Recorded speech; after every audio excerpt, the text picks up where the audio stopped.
WCBI News at 10 starts now.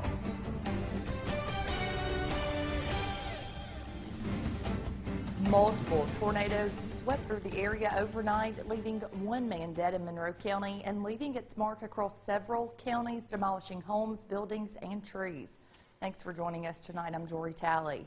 Monroe County leaders held a press conference this morning to update people on the damage. Road manager Sonny Clay confirmed one person died and 4 people were taken by ambulance to the hospital, along with 15 others taken by other vehicles. Public Service Commissioner Brandon Presley says about 2,500 people were left without power. Here's we may have had 2 tornadoes that hit the county. One that hit here right below Hamilton, played out between here and Smithville, and another one that picked up and went out in the northeast corner of the county up in what we call Pierce Chapel area. Up in the north part of the county, we had trees all over the roads. Some damages, some homes were damaged up that way. A lot of local flooding in the Amory area and up in the Smithville area, the Hatley area. Well, it's definitely heartbreaking. You know, it's a subtle reminder of what we saw several years ago in Smithville, and it was painful, really. Amory City Hall is currently collecting donations for the Hamilton community. The losses in Monroe County are being measured tonight in sadness and memories. One person was killed during the storm. Tonight, the victim's neighbors are mourning the loss of Roy Ratcliffe, a man they called their friend. Our Cash Matlock has a story. The morning come over the phone, the fire went off, and the house come off the block.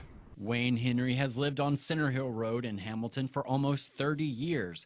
He says he's seen many storms blow through the area, but nothing compares to this one. Every vehicle, the home, boats, everything is totally lost. But I realize all this stuff will be replaced, but you don't realize that until it happens. You know, you just think it's another day. I was already making plans to do another job today, you know. Now, boy, if I got a job. When Henry and his daughter made it to their friend, it was too late. They say their neighbor was asleep in his Center Hill Road home when the tornado swept over, causing a tree to crash through his bedroom and onto his bed. Real good fella, gonna miss him a lot. I mean, we could use a lot more people like that in this world. And a few roads away on Collins Lane, members of the Gardner family are thankful for a phone call. My husband and I were sleeping, and my daughter lives in Steens, and she called and woke us up and informed us of the tornado. We barely had enough time to get up and get in a closet, an interior closet. Mona Gardner says it's an experience she'll never forget. We could hear the tornado. We could hear the trees. We could felt them hit the house. It was extremely nerve-wracking. I didn't know if we'd come out and there'd be a house left. And as for the future, the folks in Hamilton have a plan. I know from now on I'll have a storm cellar. I really will. I'll have me a storm cellar. Clean up, recoup, keep praying. Cash Matlock, WCBI News. The Monroe County Sheriff's Office has issued a curfew that started at 8 p.m. tonight and will last until 6 a.m. for Hamilton and the other affected areas. The school district is also closing school across Monroe County tomorrow. Another part of Monroe County was also hit by the overnight twisters. The Oak Hill community was struck by a tornado early this morning as storms moved through the area. Although no one was hurt, trees snapped and several homes had windows blown out along with roof damage. Neighbors, friends, and family were all on scene quickly, helping clean all of the damage left behind. They say they have a lot to be thankful for. Property, like here at my brother's place, property, trees, and everything can be replaced, but life is precious. There was a 4-legged survivor. Frances was in her kennel in the backyard when the tornado picked it up and threw it into a nearby wooded area. She was reportedly startled, but is doing fine today. It's now time to get a first look at our weather with Chief Meteorologist Keith Gibson. Hey there, Keith. Hey, Jory, just a quick recap. We had 6 tornadoes reported after yesterday's storms. There they are, an EF2 southwest of Starkville, an EF2 there near Hamilton, an EF1 around MSU in Starkville, an EF1 out there near Mathiston, EF0 northeast of Mathiston, and an EF1 there near the radar site in Greenwood Springs. But the clouds and the showers on the way out. We are looking at clearing conditions now, and that sets up a great day on our Monday. No chance for active weather. A Chamber of Commerce day. Your full forecast in just a few minutes. The storm also came into the southern part of Oktibbeha County, skipping across to areas close to the Mississippi State campus. People in 2 communities in the county spent the day cleaning up from last night's storm. WCBI's Andrea Self talked to people who say though there was some damage to their property, they're grateful it wasn't worse. Our kids called us and said, you have 12 minutes. So my husband said, hit the bathroom. Patsy Prysock and her husband John have hit the bathroom before during a tornado warning. This is the first time she truly felt afraid. And we could hear all the bumping and knocking and it was scary. Once the winds calmed, John Prysock ventured out to do a quick check of their property in the Craig Springs community. Initially, it appeared they had just minimal damage. Well, it's interesting, most of the damage occurred on the west side of the house, and it just so happens I went out the east side first, and I said, wow, this is not too bad, but when I stepped out on the front porch and looked around, oh my goodness, I didn't know what to say. Just up the street from their house, a graveyard with toppled tombstones. People spent the morning trying to put them back in place. And the one piece of property with no damage, this small community chapel. All along this road here in the Craig Springs community of Oktibbeha County, there are uprooted trees in every direction. There's damage to homes, but you also see neighbors helping neighbors. It's just been wonderful. I hope everywhere out there people have communities like we do. And on the other side of Oktibbeha County, in the Hillbrook neighborhood, another couple huddled together when the tornado warning was issued. Went to bed early last night, and the wife ran into the bedroom and woke me up because she was watching TV, said we got to get in the hall fast. And it was roaring very loud then. The high winds uprooted trees and snapped branches throughout the neighborhood. It even toppled this tractor. Both couples say they know it could have been much worse. I checked my house, it was fine. My neighbor's roof was damaged a little bit, but gratefully, we're fine. Blessed, very blessed. In Oktibbeha County, Andrea Self, WCBI News. 4 county crews spent the day in both communities working to clear power lines and also restore the power. Storm damage is also reported throughout Webster and Winston counties, knocking down trees, power lines, and damaging roads. Our Stephanie Poole witnessed the damage firsthand and has more on the story. It was too late. We ended up in the hallway. And we could feel the trailer moving and hear it going over, and the window busted out. And we just started praying. We were praying. That was the only thing that got us through, is we was praying. The tornado swept over Cheryl Cook's house in Webster County Saturday night, throwing this large tree on top of her car. Cook says she and her family are lucky to be alive today. Next time we're leaving. We're leaving. We're finding a safe space. We're not ever going through another trailer again. There are fallen trees throughout Webster County, including this one that lays beside the Mathiston Public Library and its children's park. Over in Winston County, residents are experiencing the same reality. We've lost 2 of our homes here, one across the highway from this one. We've also had some damage to our infrastructure. They're repairing our power lines now. For a short period of time, Highway 25 was closed. This is one of the many homes the tornado left its mark on. The homeowners are trying to clear 2 trees off of their home. Winston County EMA Director Buddy King says first responders are also working to remove trees from the roads. Reporting in Winston County, Stephanie Poole, WCBI News. Webster County EMA Director Barry Rushing says that they are still assessing damage. 3 people are dead after a private plane crashes in Union County yesterday evening. Sheriff Jimmy Edwards says the victims are pilot Tommy Nix, his wife Merlene Nix, both of Belmont, and co-pilot Jared Holloway of Boonville. The plane was found near County Roads 120 and 121 in the southeast part of the county. EMA Director Kirk Clayton says the Federal Aviation Administration is investigating the crash. He also says the National Transportation Safety Board will be on scene tomorrow. The cause of the crash is not known at this time. A missing endangered child alert is issued for a 12-year-old from Duck Hill. NBI says Dakota Elliott Kelly was last seen wearing a white t-shirt, a black and gray jacket, gray and black sweatpants, and dark and light blue tennis shoes. Kelly is 5'2" and weighs 140 pounds with brown eyes and short black hair. NBI says he may be with Dallas Kelly or Gabriel Fleming. Dallas Kelly is described as a black male, 6'3" and 240 pounds. He was last seen wearing a red jogging suit, a red hat, and red sneakers, and has faded tattoos on his arms. The two might be in a gray Honda SUV with Illinois license plates. The SUV was last seen traveling west on Highway 404 toward I-55. If you have any information, call the Montgomery County Sheriff's Department. Here's a look at some more of that devastating damage. We're going to have more coming up after the break. Stay with us.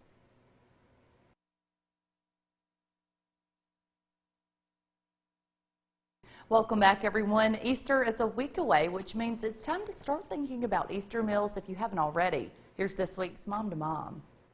Today on Mom to Mom, we're going to be bringing you a delicious and easy Easter entertaining meal idea.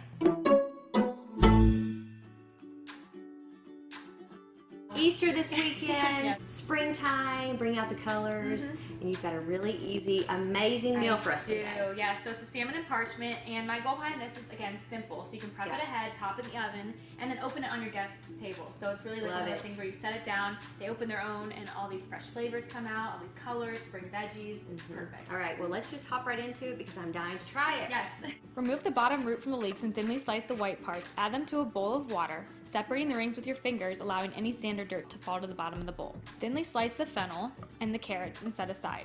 Lay a piece of parchment paper down on a baking sheet and preheat your oven to 425 degrees. Stack the veggies on the bottom first, topping with the salmon. Season everything up with Celtic salt and red pepper flakes, and then take the zest of a lemon and sprinkle it over top. Finish with a pat of Kerrygold butter and slowly fold the parchment paper over the corners to make a nice little pouch. Drizzle with olive oil and pop into the preheated oven for about 15 to 17 minutes just until your salmon's cooked through. And then I just will put a knife on the table and kind of let them cut into their own, and that little steam comes out. I'll let you put some fennel fronds right on top. Let's dig in. For this recipe and more, go to the Mom to Mom Facebook page and healthypassion.com. All right. I'll see y'all next week. Happy Easter. Mom to Mom is brought to you by Mom to Be on Wilkins Wise Road in Columbus. We had a nice fiery sunset this evening right there. Some of those clouds thinning on out. Chilly tonight, but pretty nice as we start the work week. More storms, though, are looming. More on that after the break. CBI First Alert AccuWeather Forecast with Chief Meteorologist Keith Gibson. Here's our time lapse from Durham's Pharmacy in Vernon today. Clouds, some showers. We had a little bit of sun in some spots this morning, but that was the story right there for a good chunk of the day with some breezes. Now we are continuing with our weather radio programming tour. We are slated to go over to Durham's Pharmacy this Friday afternoon, 3:30 to 5:30, and we just had a rash of storms that caused damage like this near Hamilton. And you want to be alerted, especially at night when these storms roll on through, because you don't want to be in a structure like that could be destroyed if a tornado comes on through. So come on over to Durham's and we'll set you on up this Friday. We have more storms coming preceding that, probably Wednesday night into Thursday right here. You can see a big chunk of the U.S., including our area, outlined for at least some severe weather potential here. Now, a Wednesday night into Thursday, this front will be approaching and we'll see some storms. Will they be strong or severe? We will hash out the details over the next couple of days, but it looks interesting just at first glance. One system on the way out right now. The next one will be coming on in later on. Temperatures currently in the 40s. We are cooling on down. It feels more like a winter night out there. Lows tonight, upper 30s to maybe mid 30s. If you live in one of those low-lying sheltered spots, you may see some patchy frost, so just consider that. A lot of sun all day long. You'll need your coat in the morning as you venture on out to work or to school. Around 40 degrees at 7 o'clock. Some of you probably still in the upper 30s.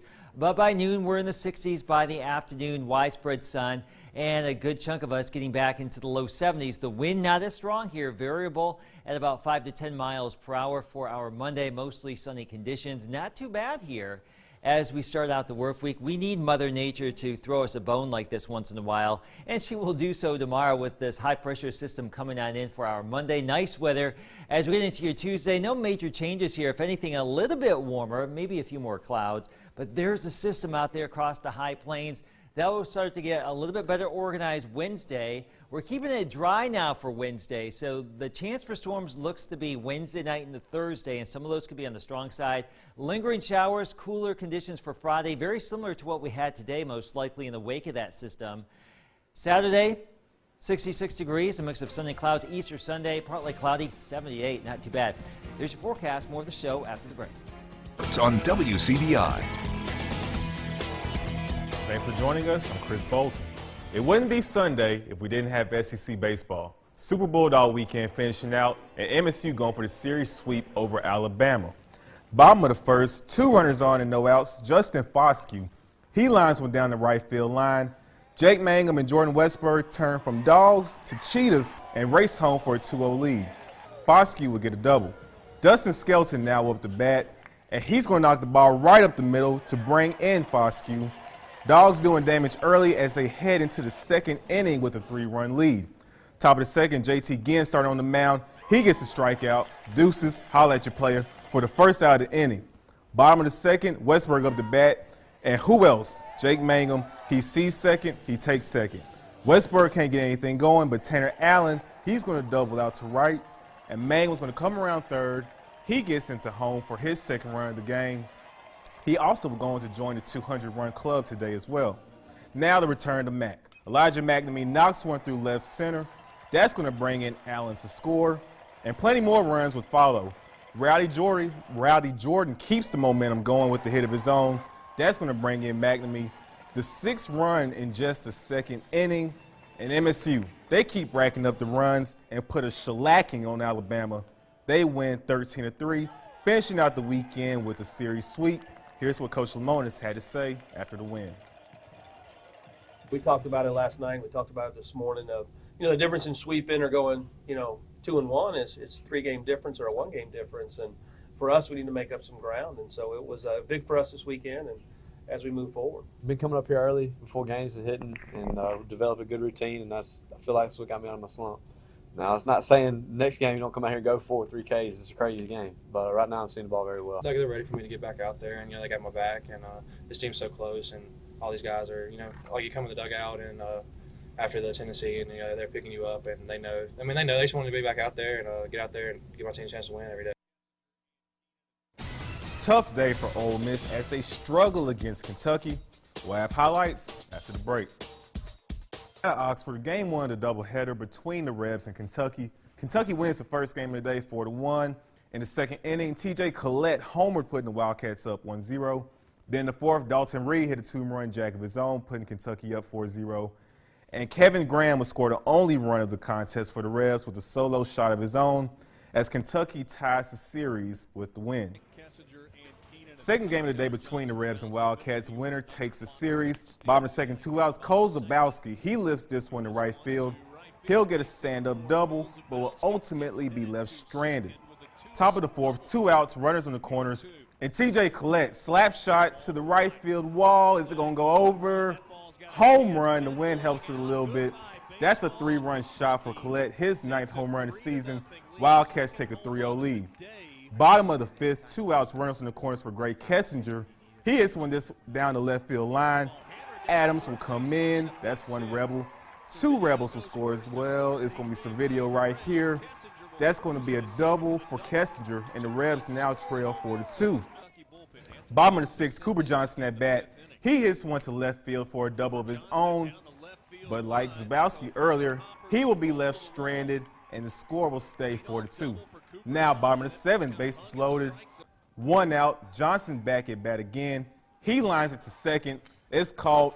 Diller gets back to first safely, keeping the inning going. Last chance for the Rebs. Cole Zabowski, he strikes out swinging. That's going to be ball game. Tough loss for the Rebs today. They lose to Kentucky 4, Ole Miss 2. More news out of Oxford, as Devontae Shuler has reportedly declared for the NBA draft. Shuler was part of the trio of guards that helped lead Ole Miss to a 20-win season and an NCAA tournament appearance. It isn't official that Shuler is gone for good in Oxford, as he is allowed to go through the pre-draft process and be evaluated and graded. Shuler averaged 10.3 points, 4.2 rebounds, and 3 assists per game this past season. That's all for sports. Last look at your forecast coming up after the break. Chilly tonight, upper 30s, and a great day tomorrow, back into the 70s after that chilly start. Lots of sun here. Quiet for the next few days. We need that break. More strong storms possible Wednesday night into Thursday. Just can't get a break. We can't. And tonight it feels like winter time. It certainly does. We all have a good night. We'll see you back here tomorrow night.